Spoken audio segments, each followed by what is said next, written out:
Yes! Oh, it is. It is a Friday, a football Friday episode of Donno Daily here on the 5 Reasons Sports Network. Wow, I can hear my 3-year-old outside the room also screaming, yes! That's his favorite part of the show. We appreciate everybody watching us live, whether you're watching us live or watching us live later on. I guess you wouldn't be watching us live. You'd be watching us on replay later on. No matter how you watch, if you're with us here on YouTube, be sure to smash that like button and subscribe to the 5 Reasons Sports Network. NFL opener last night, absolutely epic. We've got a full weekend coming up of games. I've not forgotten about college football. I've not forgotten about college football Saturday. It's why you see me. I'm wearing my Canes gear. I'm representing the U. Got an opportunity for a bounce back in their first win of the season against Appalachian State tomorrow. That's going to be tomorrow night at 7 o'clock on ESPNU. Your Dolphins on Sunday afternoon at 4:25 p.m. on the road at New England on CBS. Guys, this is the time of year. There are so many great things to enjoy, and make sure that you are patronizing our sponsors here on Donno Daily. The Quarterdeck Seafood Bar and Neighborhood Grill. The Quarterdeck, make it your spot to watch every college football game, every NFL game on Sunday. Enjoy that 2-for-1 happy hour. Take advantage of the 2-for-1 happy hour all day, every day. And they have the high-def TVs covering every wall. You will not miss a single game. You will not miss a single UFC pay-per-view fight, by the way. They have all the UFC pay-per-views for zero cover charge at the Quarterdeck. The seafood is so fresh. The sandwiches and burgers are awesome. During football season, all football season long, Saturdays and Sundays, make sure, my friends, you take advantage of the 5 for $15 ice-cold buckets. 5 for $15, everything in the Heineken family of beers and High Noon Hard Seltzer. Mix and match them in the $5 for $15 ice-cold bucket. Good afternoon to David, who is with us watching. Good afternoon to Big Dan in the 305, who is with us watching. So check out QuarterdeckRestaurants.com. The Quarterdeck, come for the food, stay for the fun. And my friends, hopefully you guys had fun yesterday betting on the Buccaneers-Cowboys game on BetUS.com. That is the official sports book of Donno Daily. And it's not too late to create your account, sign up, and bet together with all of us during football season, because Saturday and Sunday is going to be absolutely awesome this week. You like the Dolphins at +3, you can get that action at BetUS.com. They have odds on literally everything, including horses, casino, pop culture, of course, the National Football League, the NBA, college football. I bet a lot of European soccer on there. Go to betus.com, and we have a hookup, my friends. If you use our code word 5RSN125, that's 5RSN125. When you make your deposit, you can get a 125% sign-up bonus. So if you deposit $100 and use our code, you're not only going to get your deposit in there, but an additional $125 of free play money with our code 5RSN125. So betus.com. You bet, you win, you get paid. BetUS. Make sure to use our code word. So I went 1 for 1 on the Thursday night game last night. Hello, Big John Stud. Welcome in. Big Dan, David. David says the Wookiees are multiplying. Yeah, because now I've got my 3-year-old son is also doing the yes.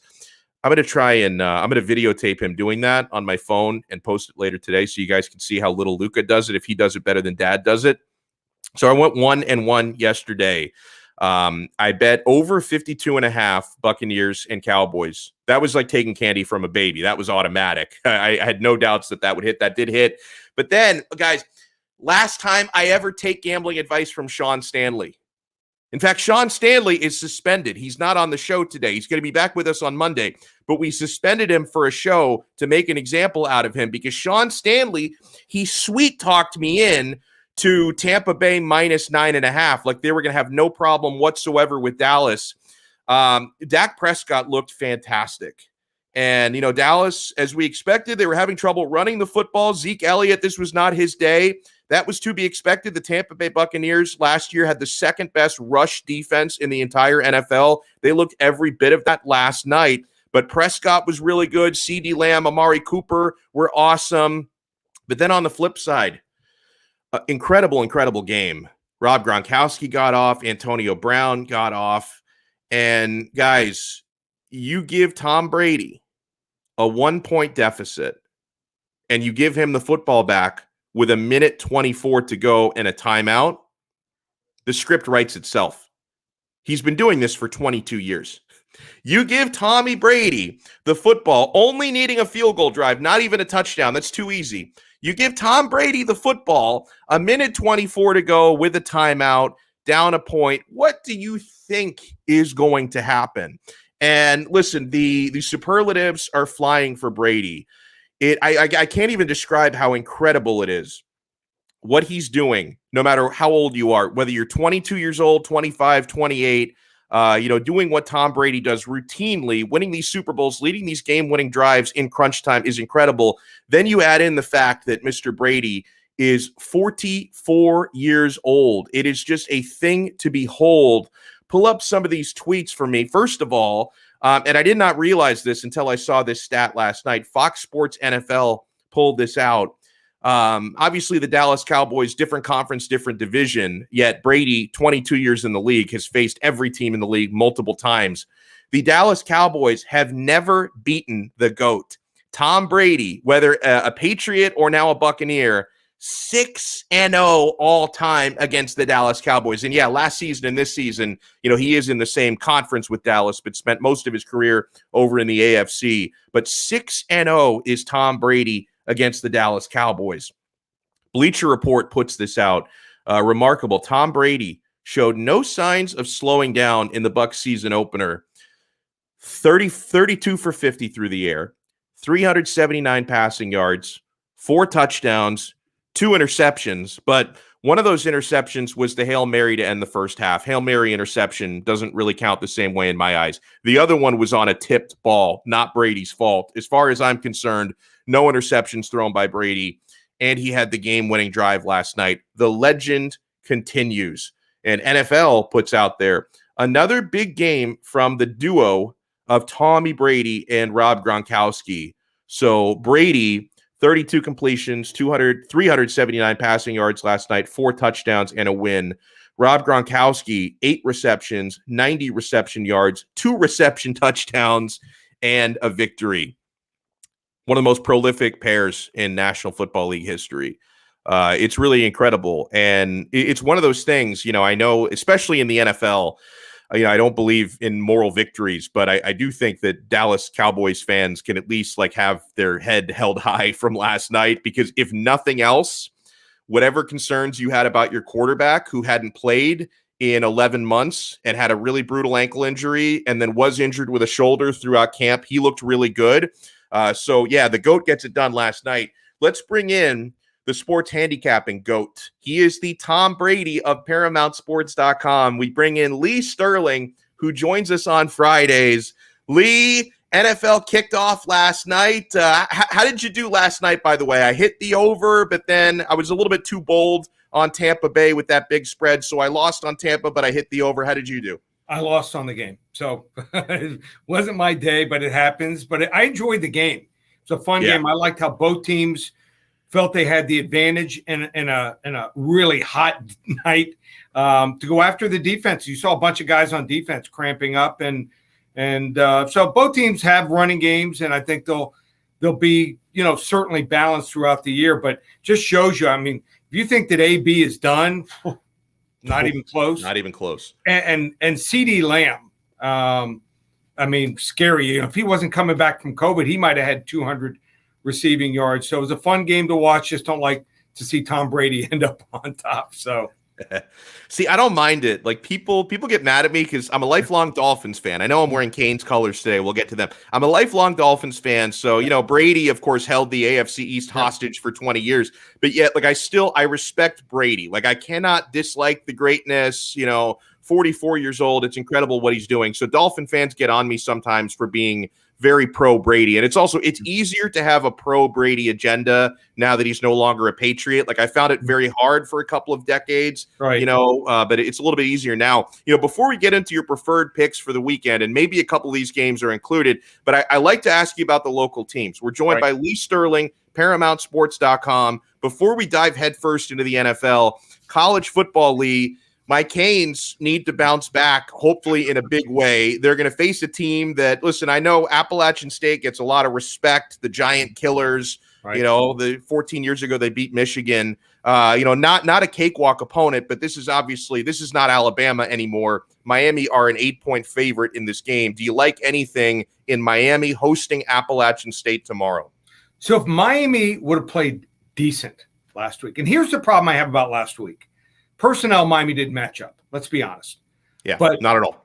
Why, if they won the coin toss, why did you defer? Why didn't you take the ball? You had to score first. Yeah. You fall behind 10-0, 14-0, you're done against Alabama. You have a 0.0% chance of winning. So that's what bothered me, that they weren't aggressive there. And I thought the play calling from Lashley wasn't good at all. I thought that Manny Diaz's defenses weren't great. I mean, they 8-10 times were rushing 3 guys. Are you kidding me? And they're just not trained correctly. I'm not saying that I don't think Alabama's coaches are – that much better than everyone else because they're getting so much talent. But when you rush and you blitz 2 guys from one side, let's say a cornerback and a linebacker. So you're sending, in essence, 5 guys from one side and you have 1 or 2 on the other side. Why are those other 2 guys, taking wide routes and to get to the quarterback? Just stand your ground. The quarterback's going to come to you. So these are common sense things that even decent high school coaches teach. So if Miami would have shown decently, this line would be 12 or 13. Yeah. So I think you're getting a good line. The quarterback for Appalachian State, people are going to remember this name. He was at Duke last year. So it's not like you're facing a high level guy here. And he's an interception machine, that dude. Interception machine. Chase Price, 59 last year. He barely broke. I don't even think he had 100 yards. Chase Price is not a good quarterback. And App State, the last couple of years, they can't. Anytime they play a team better than them or on their level, they don't beat them. They can beat the bad teams. So this is an important game for Miami. They're going to have probably 35,000 fans at this game. They lose this game, and after Michigan State, the last 3 or 4 games, they might have 25. I think they get the job done here. I think they win this game 30-17. Yeah, I agree. I think Miami's going to cover, no doubt. Now, how about fast forwarding to Sunday? Okay. The Dolphins are +3 at New England, a 3-point dog. I find the narratives heading into this game very interesting because people keep talking about Mac Jones like he's a proven NFL commodity, and Tua is an unknown. Although, listen, Tua has a year of NFL experience. Mac Jones had a couple of preseason games, and he's somehow a known commodity. Is there value on the Dolphins at +3, or do you think the Patriots cover? What are you looking at for Sunday? I think the Patriots are going to cover. I think it all starts up front. I think they have the better offensive and defensive lines. You talk whatever you want. I think our skill players are better. I think we're going to be better. But I hate to say it, I think they're the right side here. So I'm not giving it out for my service, but if I had to pick a side, I'd take New England. I think they win this game something like 27-20. Wow. Okay. Yeah. Direct your complaints to Lee Sterling, not to me. I didn't say it. Yeah. Lee said it, not me. All right. So, Lee, you like to give us a handful. And by the way, everyone, check out his website, ParamountSports.com. I'll let him run through it at the end, everything you can find there. But Lee gives us a few games every single week, Lee. And obviously, this is the biggest weekend we've had in months. Right. Now, we get a break from UFC this weekend so we can focus on the football. What do you like this week? So in college football, like Kentucky, you got to look for teams that are under the radar. Kentucky last year when they played Missouri controlled the ball for 43 of the 60 minutes, ran the ball, ground and pound, had a bunch of, just short passes, just moving down the field, controlled the clock. And just think that Kentucky's a different team. Will Levis, they got a transfer quarterback. I think a really good kid from Penn State. Maybe Penn State picked the wrong kid to start. So, I like Kentucky here. I think we're gonna see them give them revenge here on a cold hard dish. Kentucky might end up finishing in second place behind Georgia ahead of Florida. So let's lay the 5 and take Kentucky. I like Texas against Arkansas. All we need here, I don't know if you're old enough to remember Bud Wilkinson and Chris Schenkel. They used to do these games, the old Southwest Conference games. They were like Keith Jackson. I mean, those three guys were it. When you heard their voice, you knew it was college football. I like the quarterback, Jefferson, for Arkansas. Dual threat. He had like almost 90 yards rushing last week, but not quite good enough passer. Rice was leading this game going into the fourth quarter. And I think Texas is improved. I like their quarterback. I think that Hudson Card directed the offense well, threw for over 200 yards, 2 touchdowns, importantly, no interceptions. Looked like he had been playing quarterback for a couple of years. And then they got a running back, Bijan Robinson. Remember this name. 7.3 yards per carry every time he touches the ball since he started. I don't know why he wasn't used more last year. Big mistake by that coaching staff, but that's why they brought on Steve Sarkisian as their head coach, and he calls the plays. He had over 100 yards rushing, almost 100 yards receiving, 2 touchdowns. This guy's a Mercedes here. I like Texas here on the road. They pull away, win by double digits. In the NFL, I like 2 games. I like Minnesota against Cincinnati. Joe Burrow says he's 85%. I think it's wishful thinking on his part. I think he's about 75% playing behind a real leaky offensive line. And Minnesota, I think they fixed their defense. They were terrible last year, but 2017, 2019, they were really good. I like Minnesota. I think they win this game here big, 34-17. And then how about this one? Pittsburgh and Buffalo. So I love Josh Allen. People were dogging him the first year. I said, I think he's going to improve his accuracy. He's going to be. I was dogging him big time. The guy couldn't throw. Like he threw a crazy arm, but he was 10 yards off. Yeah. Well, he's like that guy that throws 100 miles an hour on the mound, but all of a sudden has found the strike zone. And he can also run the football. He's a threat. How do you tackle a guy 6'6", 6'7", that has 4.5 speed and can run you over? It's tough, but Pittsburgh's the only team that had above 50 sacks last year, 56. They had a 35.1%. How about this pressure rate? 7% higher than the next team. And that's the way you can get to him, put some pressure on him. So I like the weapons that Pittsburgh has at receiver. I like the addition of Najee Harris here running the football. They finally have a running back first time in 4 years. Wrong team favored. Let's go with Pittsburgh. I like it. 28-24. And listen, if you hit that one, I'm going to be very happy because not only am I betting your pick, but I'm also an AFC East guy, and I'd love the Bills to get to be 0-1 to start the season. That would be great. Oh, man. Lee Sterling, ParamountSports.com. Lee, let people know, because now is obviously the time to take advantage of your knowledge. What do they find at your website? What kind of deals do you have going this football season? Okay, so normally week 1, because I've watched 88 spring games. I watched every game in college football last week. I finished late last night. My last game I watched was Troy against Southern on the SWAC football network. So I think I have an edge. I usually don't fire early in the NFL, but I found a game in the NFL. I rate my games from 10 to 50 units, as you know. I'm 52-18 now over the last 15 years since I went to that rating system. We're 52-18. I found a game in the NFL where a team is underrated by 3 or 4 points. The other team's overrated by 3 or 4 points.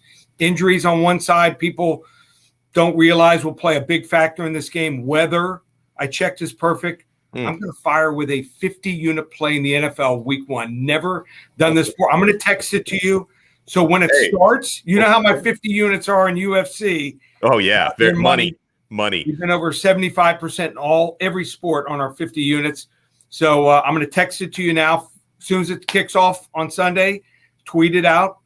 We're transparent on everything we do here. Anyone wants to sign up, just go to ParamountSports.com. 3 weeks, just $297. Beautiful. Lee Sterling, thank you so much, and good luck this weekend. I know it's a big one for you and for all of us. Yep, it will be. If the Dolphins lose and the Canes lose, well, let's just take the week off. Fair enough. Well, we'll hopefully talk to you next week. If not, we'll talk to you in a couple weeks. Right. Take care. See you, Alec. Good stuff there. Lee Sterling, ParamountSports.com. He gives out great picks and advice. And make sure you guys are betting these selections on the official sportsbook of Donno Daily, BetUS.com. You play, you win, you get paid. BetUS, and use our code 5RSN125 for a 125% sign-up bonus. Brooklyn Rob says Lee is good, but he did have a prop like me. Maybe he did lose a prop. Maybe he meant to say. And Lee said it right when we started the interview. He said he had a losing night last night. I went 1-1, which means I did lose a little bit of money on the VIG. That's not a disastrous night though. Always remember to blame Manny's shoes for anything bad.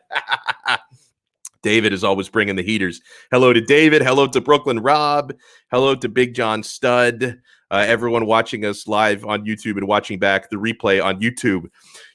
Honestly, guys, I need to once again challenge my inner Alex Jones, my Alex Donno Jones. Hold on one second. I need to dress for the occasion here. Give me a sec. Beautiful bald head. We'll cover that up here. All right, now, my friends, we're dressed up for the occasion here. I notice, guys, you have to wear the tinfoil so that way Roger Goodell, Hillary Clinton, George Soros, they can't read my mind right now. We got the tinfoil hat on, folks. Here's the deal. All right, you hear the globalist puppets out there spreading a message that Mac Jones is a proven NFL commodity and Tua Tagovailoa. Tua is an unknown.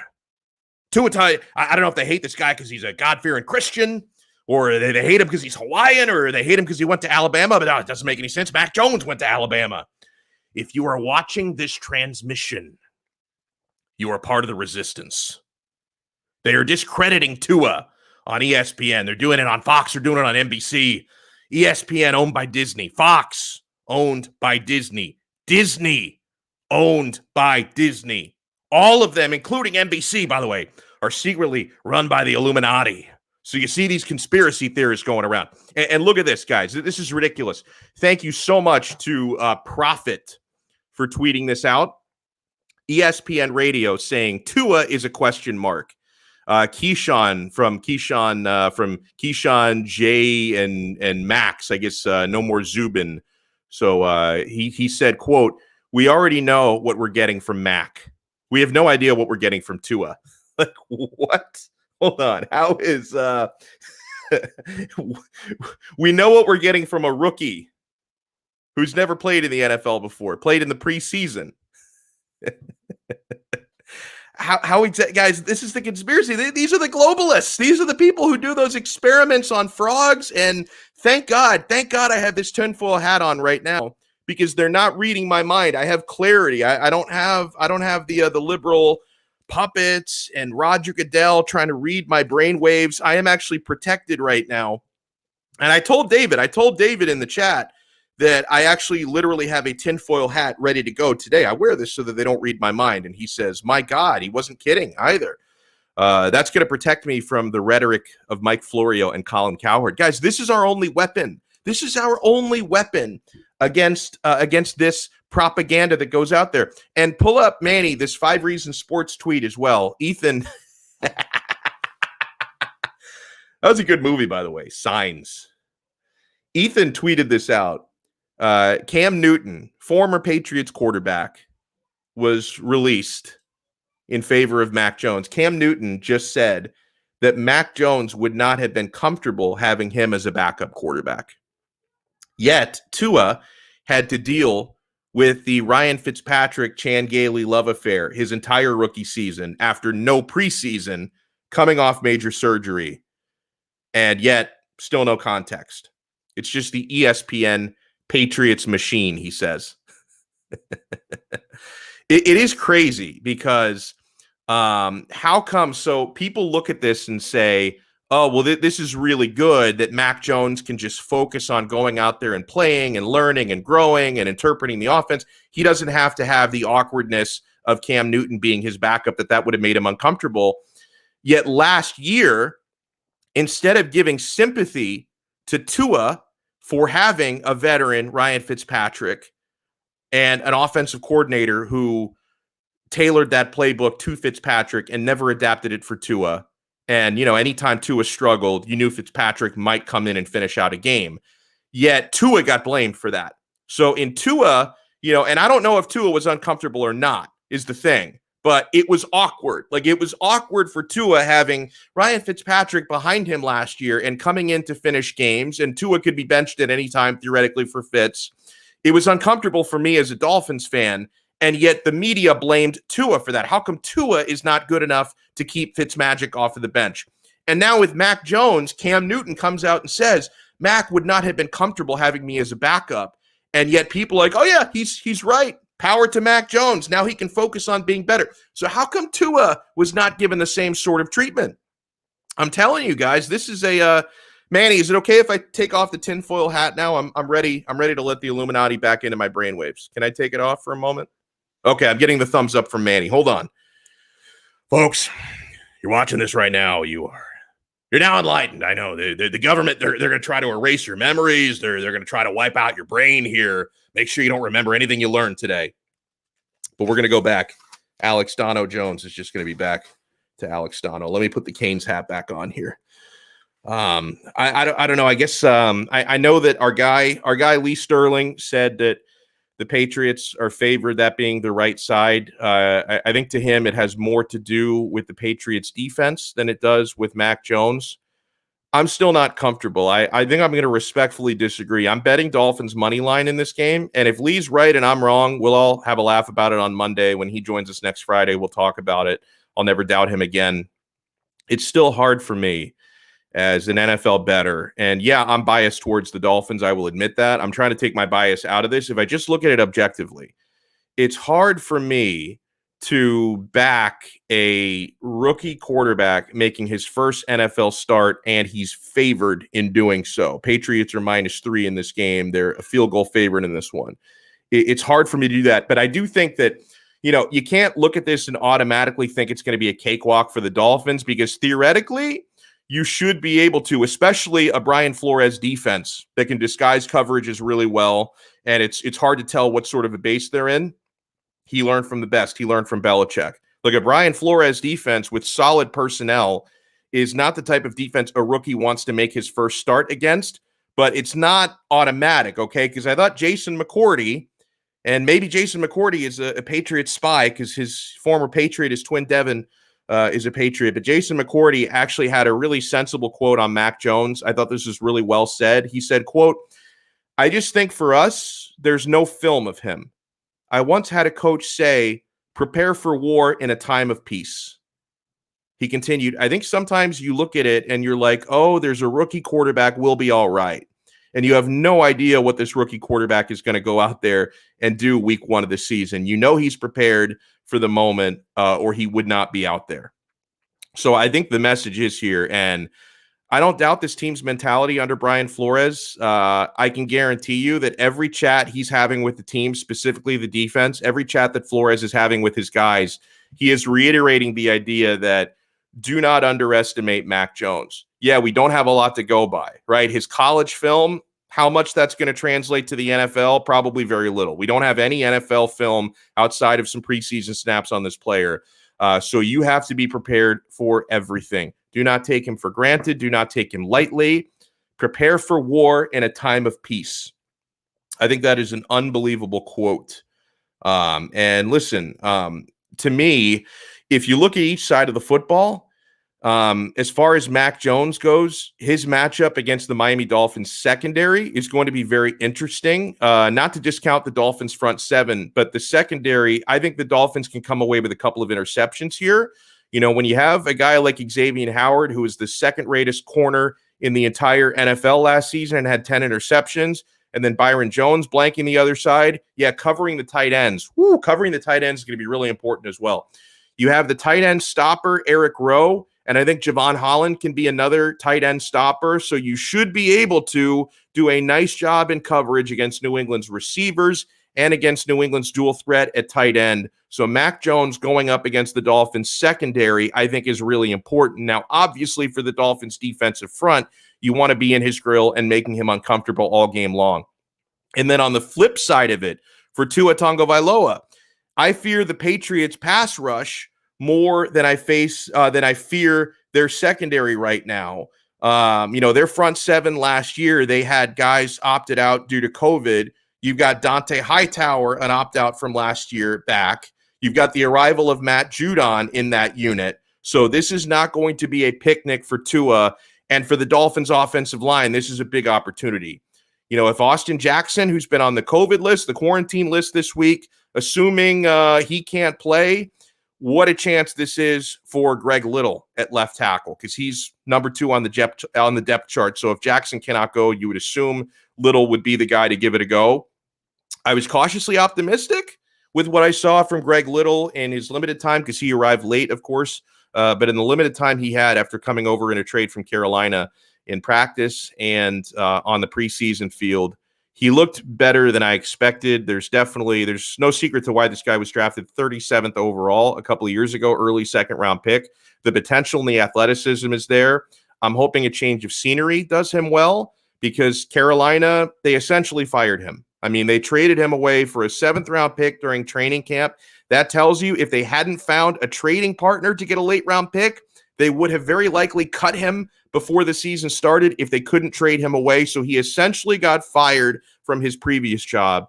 I hope that lights a fire under his ass and makes him realize you don't get too many chances in this league. As we all know, NFL, it stands for not for long. If you get released a second time, then you could be looking for jobs in Canada from that point forward. So I'm hoping Greg Little can actually translate into being the NFL talent that he was supposed to be when he got drafted. And that offensive line, they've got to protect Tua. We know that.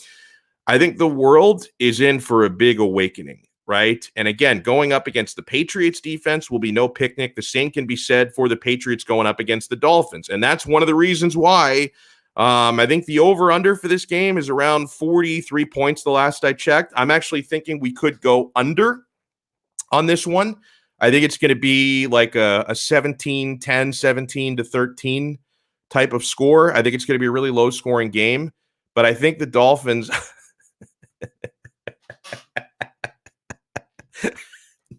I think the Dolphins are the better team from top to bottom. And I think they're going to be shocked, not only Sunday, but all season long, by the type of performances that the passing game is going to put together. Now, you don't have Will Fuller available on Sunday, unfortunately. He's suspended one more game for PED use that goes back to a season ago.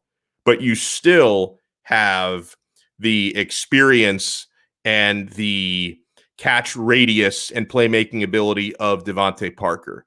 You have the blazing speed of Jalen Waddle that we saw on display. You have the potential, if he can stay healthy and put it together, of Preston Williams. You have the blazing speed of Albert Wilson at your disposal. The blazing speed, if he can remember how to catch, of Jakeem Grant, who's actually listed as a starter on the depth chart. I kind of hope some of these other names I mentioned get more snaps than Jakeem Grant does. Now, kick returner and punt returner, I'm fine. He's really, really good at that stuff. So I'm all for Jakeem Grant on special teams. I just worry about him a little bit more on the offensive side of the football. And Mac Hollins, one of your 5 captains, better leader than Tua Tagovailoa? We will find out. But yeah, you've got Mac Hollins, who's like he's Devontae Parker light. I think he's going to have a monster year.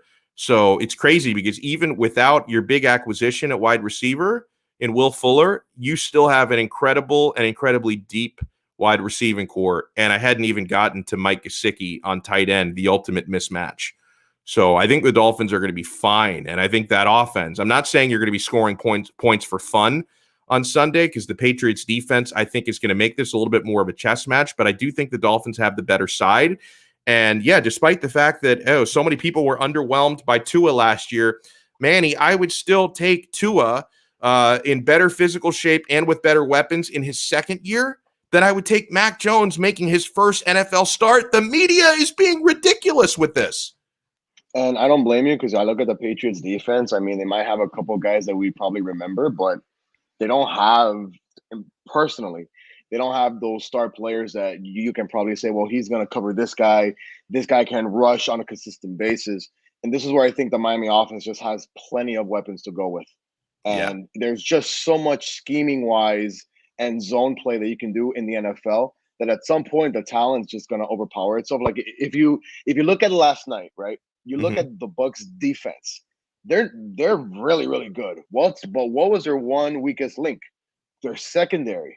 Or maybe Yeah. only one guy could do anything. So I thought Dallas came with a great game plan. We're just gonna throw the damn ball the whole game. There's no way that I'm gonna let the front four just try to, just basically beat them per se. So when you look at the Dolphins and the Patriots overall, to me, the Patriots defense to me doesn't really scare me. I know they're going to be well coached, and every Yeah. single drive that the Dolphins don't score, Bill Belichick is going to look at it and say, "Okay, this is what we need to do better at." But I think at the end of the day, like Tua to me has plenty of weapons, man. I think Waddle is going to be that X factor this whole entire season. I understand he's injury prone and stuff like that, but keep him off special teams. Let him be that guy that when a defensive coordinator is preparing for the Dolphins, they see him as, oh crap, not only do I have to worry about Parker and Grant and Albert Wilson, but now I got to worry about a player like Waddle that played with Tua per se a little bit back in Alabama. They have that connection. I mean, hey, this offense should be top 5, just like the defense, in all honesty. But of course, you got to run the football as well. Yeah. But yeah. Hey, if you can stay on screen for a minute here, I want to start this feature every Friday. And even though Sean Stanley is not with us live on this episode, I suspended him for giving me bad gambling advice for last night. He's going to be back. So we'll do this every Friday, making our picks. Manny, I want to pick 4 NFL games for this weekend against the spread. And so we're going to keep track of this, all right? We're going to keep track all throughout the season. My record, your record, Sean's record. We'll see who reigns supreme after 17 regular season weeks. So the games we're going to be picking this week, and I have Sean did send me his picks, even though his ass is suspended today. We'll start with Kansas City against Cleveland. The Chiefs are 6.5-point favorites in this game. This is going to be the game of the weekend, I believe, and it's why this one, they play at the same time as the Dolphins Patriots, unfortunately. Obviously, for those of us in South Florida and anyone watching from the Northeast, New England area, this game, the Dolphins game, will be on your TV, but it's only being broadcast, Dolphins Patriots, to 15% of the country on CBS, because 85% will be getting that Kansas City Cleveland game, because that is considered the CBS game of the weekend. These teams met in the playoffs last year. Baker Mayfield and company had an awesome season last year. Kansas City is a hefty favorite here, 6.5, but I will go with Kansas City to cover. I think Kansas City will win, and they will win by more than a touchdown, at least a touchdown, I should say. So I'm going with Kansas City against the spread here, minus 6.5, because obviously a big thing last year was their offensive line. That's why they didn't win the Super Bowl. They have improved that. Mahomes is only getting more experienced. I'm going to go with Kansas City to win this game, probably by about 10 points. Manny, are you going KC or Cleveland? I'm gonna go with the dog pound, baby. I think new acquisitions, first game at home, fans are now coming in. I think along with college ball, the fans to me are just gonna create that atmosphere that we've all missed. And something just tells me that Mahomes might be a little bit off for the first half per se, but obviously we know with every great quarterback they're gonna eventually get into a groove. But I don't see this Kansas City defense actually not saying that they can't stop Baker, but I feel like with Cleveland being at home, they're going to throw out a couple wrinkles here and there. And give credit to the Browns defense, though. I mean, they signed some people. They're still really good up front. Again, the only way Kansas City can actually firmly believe they win by 10 or more points is if Cleveland turns over the football. Right. Again, Cleveland's at home, first game. Dog pound fans are going to be there loud and screaming. They know it, just like you said it. 85% of the whole entire country is going to be watching them. So, and then not to mention their season was ended last year because of Kansas City. So I'm sure they've had this game scheduled from the moment they came out. So I'm going to go with the dog pound. I'm very interested in seeing to know where Sean went with this one. He went KC as well. He went Kansas City. And by the way, I think what Brooklyn Rob is going to end up doing is, because he calls me the mush, he's going to end up fading all my picks. So whatever I pick, he's going to end up betting the opposite, and he's going to be rich. As long as Rob doesn't blame it on my shoes, man, we're good. Oh, man. All right, so the next one I want to pick, we're going to do 4 games. Green Bay Packers against the New Orleans Saints. Now, technically a home game for New Orleans, displaced because of the hurricane damage. They're going to play the game in Jacksonville. Green Bay is favored by 4. Manny, I'm actually going to pull the upset here. I think New Orleans is going to cover. They're either going to win a close game or maybe lose by 1 point to 3 points. I'm actually going to go with the New Orleans Saints. Now, the post Drew Brees era, part of my thinking here is that at some point this year, the bad Jameis Winston is going to show up, and he's going to have some games where he's throwing 3-4 interceptions. I think he's going to do fine week one. The Saints had a nice week one victory last year against the eventual Super Bowl champion Buccaneers, so they usually start out nicely. I'm actually, and also maybe it's an emotional lift after, the terrible tragedy in New Orleans, the hurricane. So I don't know. I'm feeling the Saints on this one. I'm going to go New Orleans +4. Sean Stanley, by the way, he went with the Packers to cover. Who are you going with, man? Are you going with the Packers or are you going with the Saints? I think the Saints will cover, but I think the Packers win a close one. So we're both on the same page then. Yeah. Again, listen. Unfortunately, Mother Nature once again just decides to hit a spot location like New Orleans, which we all know. Listen, thank God for the levees downtown, which actually work. But we don't know the type of sceneries that these, with LSU especially, and now the Saints, what they've had to do or endure or go practice at different locations, and then now play a home game in Jacksonville. Again, they're paid professionals. But let's switch it over to the Green Bay Packers, man. This entire offseason has been surrounding with Aaron Rodgers. Is he going to go? Is he going to stay? Tour. Is he upset at the head coach? He's blaming everybody, saying that he didn't get any running games for years, and then everything's on him. They wanted to trade Devontae Allen, but Devontae Allen's like, well, I'm not going to go anywhere if Rodgers stays. But if Rodgers doesn't stay, I'm leaving. Like, there's so much drama with the Green Bay Packers. So listen, nothing against New Orleans, but man, to replace a guy like Drew Brees, first game, I think it's probably better for Winston not to be inside the inside the dome, because again, that pressure of now having to basically, start for a guy that was there for what was it, like almost 10 years. He's their all-time best player at that position, no matter what happens. Nothing against Archie Manning, because I don't really remember him either. You're not old. He's a little bit before your time. Yeah. But to me, Green Bay wins a close one. I think eventually the game could be, maybe New Orleans is up by 1 or 2 points or something, and then the same thing we see when Tom Brady hits the field, Donno, with a minute to go, needing only a field goal, man. You leave so much time left. Like Tom Brady threw 3 times and they were already over the 50. You're like, God damn, bro. Right. Like, it's like a never-ending script. So I'm gonna go with Green Bay here in a very, very close one. But are they going to win by? It sounded like you had New Orleans though covering the spread though. Are they going to keep it within 4? They're going to keep it within 4. Correct. There we go. So technically you're going New Orleans. I'm going New Orleans. Sean is going Green Bay.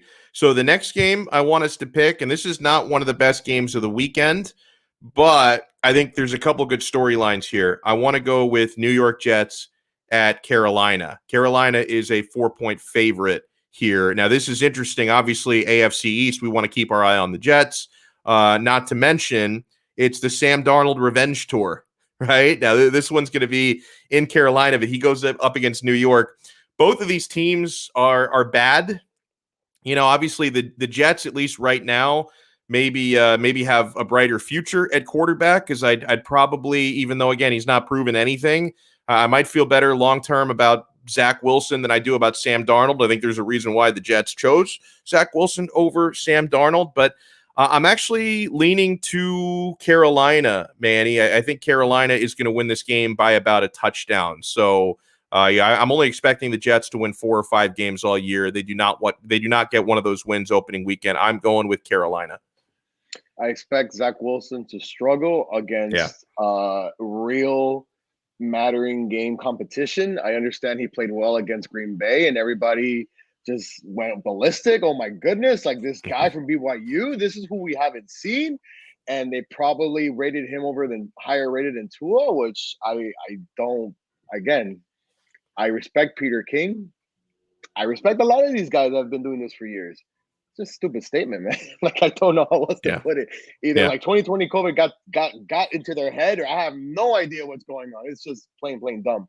Zach Wilson to me will struggle this Sunday. And I don't see Carolina losing at home. It's tough to say, but yeah, what Jets team are we going to get? Are we going to get a Salah mentality? Because we know what type of coach he is when he came from San Fran. He's a tough-nosed defensive mind.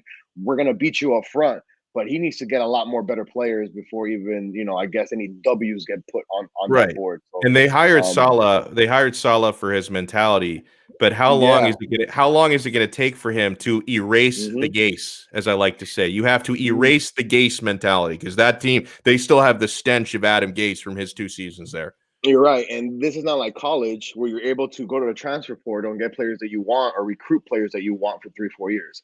This is paid professional. You got to be able to get the right pieces from free agency and drafting, and that takes time. I guess if you're a Jet fan, you just want to see better coaching. Yeah. You don't want to see, your coach up at the podium, and then when he answers questions, it's like, dude, like my high school coach can do better than this, right? So, but again, I think Carolina wins it outright. I don't give the Jets any chance. Maybe if the game was maybe one quarter, maybe it could be a toss-up. but no, Carolina. I mean, people can make first quarter bets if they want to get really cheeky. All right, final game I want to pick, an obvious one. BetUS, baby. Go to BetUS. BetUS.com. And I want people in the chat to chime in as well. I know I've had Big Dan here picking along. Brooklyn Rob says, I'm going to help you out. I'm on a hot streak. Here are my picks. So I'm waiting for him, man. Get him in. And by the way, Sean Stanley is picking the Jets. So far, he's got KC, and I agree on that one. He's got the Packers. I went Saints. Manny went Saints to cover, not to win outright. He's got Jets. Manny and I both have Carolina. So final pick, Miami Dolphins. They're a 3-point underdog heading into Gillette Stadium in Foxborough, Massachusetts. Their quarterback is getting no respect. Tua unproven. And yet somehow Macaroni and Cheese Jones is a proven commodity in the NFL when he's done nothing. If you guys have been listening to me all week long, I'm going with the Dolphins here. They are a 3-point underdog. I think they're going to win the game by about 3 points. I think it's going to be a close one. So I think the wrong team is favored here. The Dolphins go on the road. They beat New England week 1. Mac may go on to have a fine career, but on Sunday, he's going to throw an interception, maybe 2, to Xavier Howard, and that's going to be the difference. Dolphins' speed and Dolphins' turnovers will be the difference in this one. I'm going Dolphins to win and thus to cover. I'm going to say it's going to be something along the lines of 20-17 or even 17-14 Miami, low-scoring game, but I'm going Dolphins. What about you? I will be going with the home team, my friend. I think Brian Flores learned from last season facing Bill Belichick, especially week 1. I also see that he knows what his team is capable of doing for 60 minutes, especially with the New England Patriots team that, listen, everybody wants to get salivating because they beat the crap out of my Eagles, and Mac Jones just looked absolutely amazing and all this other talk. Listen, Tua's going to go out there, throw for 300-plus yards, 3 touchdowns. And I think Mac Jones eventually gets it going, but a little bit too late. He does throw an interception to Van Ginkel. Ooh, I like it. Yeah. AVG, baby. I love that dude. All right. And Sean Stanley. Score, I want to say Dolphins 31, Patriots 21. Like it. I would love a comfortable 10-point win. And I saw Rafa in Miami predicted the Dolphins by 10. He says 27-17. Big Dan says Dolphins by 7. I went Dolphins by 3. I think it's going to be a close game. I mean, all those scores are relatively close, but a 10-point win. Is this a Jim Nantz game? I don't think so. He's probably going to be on the Kansas City Cleveland game. Cleveland? Okay. Yeah, he's probably in Cleveland. So who do we get? Brian Gumble? Is it Bryant or Greg Gumbel? Gumble to Gumble. Something Gumble to Gumble, bro. Do you remember those bits on Family Guy? Gumble to Gumble. Oh, man. Yeah, I also want to. Kane fan says Pats win by 7 over Finns. Jesus. Take Colts home against Seattle. Wow. I don't trust Carson Wentz, sir. Have you seen him play a single snap in the preseason? I don't care. Yeah. And you're a Seahawks fan. Well, go figure. All right, never mind. Yeah, I completely agree. I want to say a few words because I'm all decked out in Canes gear today. I want to say a few words about Miami hosting Appalachian. Man, he says, peace out. He's got no time for my Canes. Go Gators, baby. Beat them Bulls. So Miami hosting Appalachian State tomorrow night at 7 o'clock. We talked about it a little bit with Lee Sterling. Hurricanes are an 8-point favorite in this game. Had they looked competent against Alabama, they would have been a double-digit favorite, but obviously there's a lot of doubt among the betting public on Miami. It's going to be very clear from the first quarter on that talent for talent, the difference it makes going up against Alabama talent, which is up here, versus Appalachian State talent, which is somewhere in the middle. I mean, a good group of 5 team, Appalachian State, they routinely win 10 games per year. But when they face the upper echelon competition, they just don't have the depth of the talent. I think that's going to make a difference for Miami. Appalachian State might be able to keep it close in the first half, but I think Miami's quality is going to make the difference. And, the big key for both sides is for Miami stopping the run. For Appalachian State, and on the flip side of it, Miami needs to establish a running game. I mean, Miami only rushed for 87 yards as a team against Bama last week, but that's the Bama defense. I think in this game, Rhett Lashley is going to once again commit to the running game early on to try and get Don Chaney going and Cameron Harris going. I know Harris is the starter and Chaney is the backup, but I say Chaney first because I do think he is the better of the 2 running backs. I think the 2 of them are going to have a much better time. I'm going to be watching the offensive line very closely for the Hurricanes. DJ Scaife was benched last week in favor of the UNLV transfer, Justice Elawazian. So we're going to get a look at Elawazian. We would presume he's going to start this game and go from the start at right tackle. Hopefully he's better and can protect better. He is a gigantic human being. De'Aaron King, I would like to see De'Aaron King run the football a little bit more. They didn't really call design run for him last week. It might have just been, hey, it's against Alabama. We don't want to get the guy killed. I think King is going to be a bigger part of the running game this week for Miami. And another big key for me from a Hurricane standpoint, offensively, running game is great. I think that's where Miami's going to try and win this football game. But when they do have to throw, please, you need to target Will Mallory 7, 8, 9, 10 times. He only had 2 catches last week. That's one of my big regrets. Coming out of that Alabama loss, I felt like Miami left way too much on the field from a play calling standpoint. They didn't really go for it. And I was also really disappointed in a guy who should be all season long one of your primary weapons in the passing game. Your mismatched tight end, Will Mallory, only had 2 catches and a handful of targets against Bama. He needs to be featured a lot more. De'Aaron King and Lashley calling the plays really needs to make it a point of emphasis to get the football to Will Mallory. Hopefully Miami can right that wrong from this week moving forward. For Miami's defense, this is a big opportunity.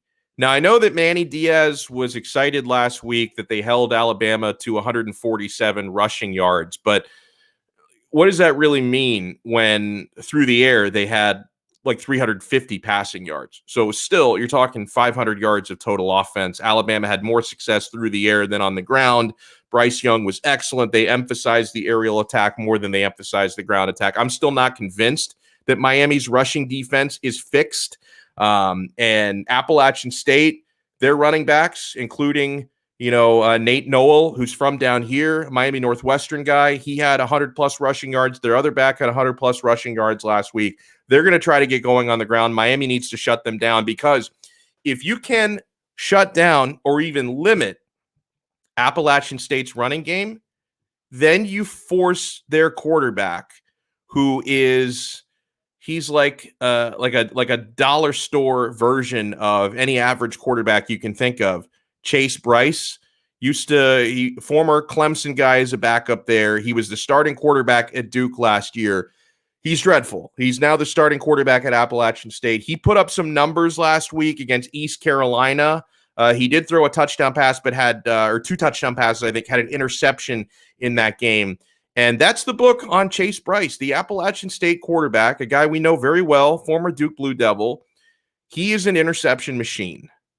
And that turnover chain that was a little bit embarrassing last week because they busted it out when they were down 27-0. And then that turnover didn't even count. They busted it out again later in the game. I think we're going to see the turnover chain busted out a handful of times this week. I'm looking at a couple of interceptions that Chase Bryce is going to throw. Last season, as a Duke Blue Devil, he had 10 touchdown passes to 15 interceptions. Woof. Those are bad numbers. And Miami needs to force him to throw the football by limiting App State's rushing game and forcing that guy into mistakes. This is one of those games, and Miami, they've only faced App State one previous time in the history of the programs. That was 2016 under Mark Richt, and they beat them on the road. Actually, they played at App State. They beat them 45-10. I think we're going to see a similar type of game this time around. I know all the players are different and the coaches are different, but I think Miami's going to win this game relatively comfortably. They're going to cover the 8-point spread, no problem. We're going to be sweating a little bit because I think the game might be close at halftime. And then third quarter and beyond is where Miami's depth and talent is just going to be too much for App State. And it is a home game. So if you're going to it, if you're going to be at Hard Rock Stadium on Saturday, tailgating, you're in the stands, please be loud, please be enthusiastic, and give these guys some respect, because for as ugly as it was in Atlanta last week, the Canes still have everything to play for. You've not played or lost a single game in your conference yet, your division. You still have the ACC Coastal and a chance at an ACC championship game. And Clemson are still really good, but they might be human this year. They only scored 3 points last week, albeit against Georgia. We're hoping Uyunglele is going to be a big drop-off from Trevor Lawrence. So maybe Clemson is somewhat beatable this year. So Miami still has everything to play for, and just make sure you take care of business. This is all about taking care of business on Saturday.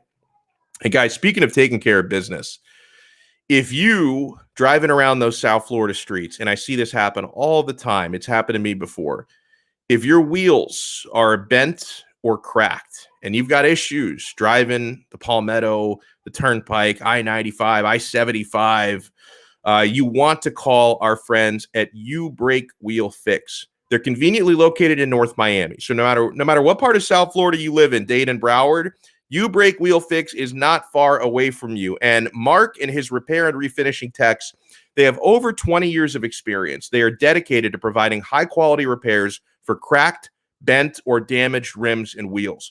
They get the job done quickly, and they get the job done right with a quality guarantee. And guys, not only does Mark and his crew do excellent work, and they're going to get your wheels fixed, they can even offer you loaner wheels while they're fixing your wheels, so you can stay out there making your commute, driving to and from work.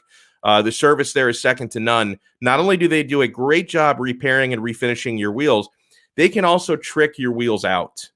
You see some of these driving around town, and I would venture to guess that if you've seen, one of these vehicles that have their wheels in Dolphins colors, Canes colors, Inter Miami colors, Miami Heat colors. They had put out some white Hot Wheels last year that looked really awesome. If you've seen cars with custom wheels done in the local team's colors, chances are, especially if they look good, chances are they got them done at U Brake Wheel Fix. They can trick out your wheels, my friends. They do an amazing job. So if you love our local sports team, so do they. You can call them at 305-748-0112. To make an appointment. Tell them you heard about them on 5 Reasons Sports, or you can visit them on the web at ubrakewheelfix.com. And trust me, they do excellent work. They're going to get your vehicle ready to get back out on the road, or they're going to make your wheels look tricked out in your local team colors. So huge. I want to give a shout out to everybody who watched us today, whether you're in the chat or not. Big John Stud, you are a stud, sir. And I think Big John Stud is going to be joining us next Wednesday. Okay. So this is it. I'm glad you put this up here, Manny. For those who are watching, you can see this. If you're listening to this on the podcast, I'll tell you what this says. A tweet from Local 10, exclusively first on Local 10. The Dolphins to celebrate Don Shula's life at October 2nd event that is free to the public. I will be there. Mark it down, October 10th. So less than a month away. The Dolphins will be holding an event free to the public to celebrate the life of Don Shula. I mean, God, we owe so much to him. South Florida sports fans owe so much to that man. Back before there was a Heat, before Pat Riley came and started doing amazing things, before the Hurricanes started winning titles, before there were Florida Panthers.